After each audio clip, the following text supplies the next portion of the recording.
today, members of Arizona's Republican state legislature held an election integrity hearing. The panel of lawmakers was joined by Rudy Giuliani and Jenna Ellis from the Trump campaign. The hearing had witness testimony and questioning about allegations of widespread voter fraud.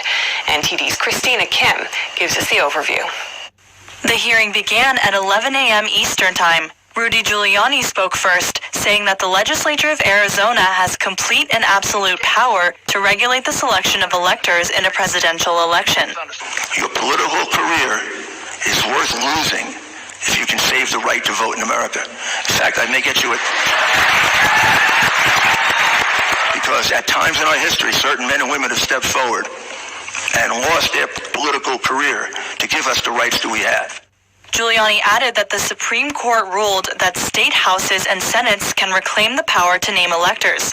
Ellis said when the voice of the people is corrupted through fraud, it is the duty and obligation of the legislature to prevent false results from being certified.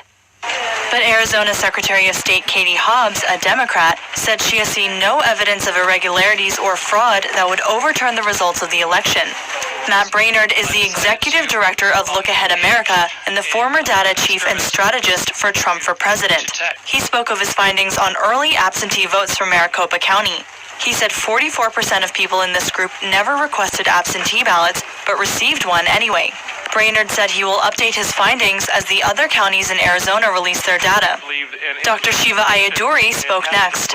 He holds 4 degrees from MIT, is a Fulbright scholar, and a world-renowned system scientist, inventor, and engineer. Ayyadurai looked at the official data from Arizona Secretary of State and created a graph showing the cumulative votes for Biden and Trump.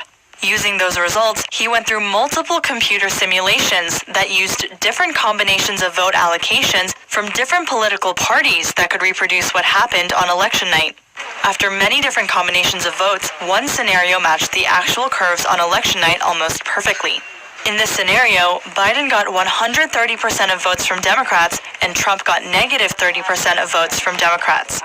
I find it highly implausible because this means that Mr. Biden got 130% of Democrat voters and negative 30%, and President Trump got negative 30%. So how? Ayyadurai said there are some ways these results could have occurred. One is that there's a demographic within independent voters who voted for Biden that the model didn't account for.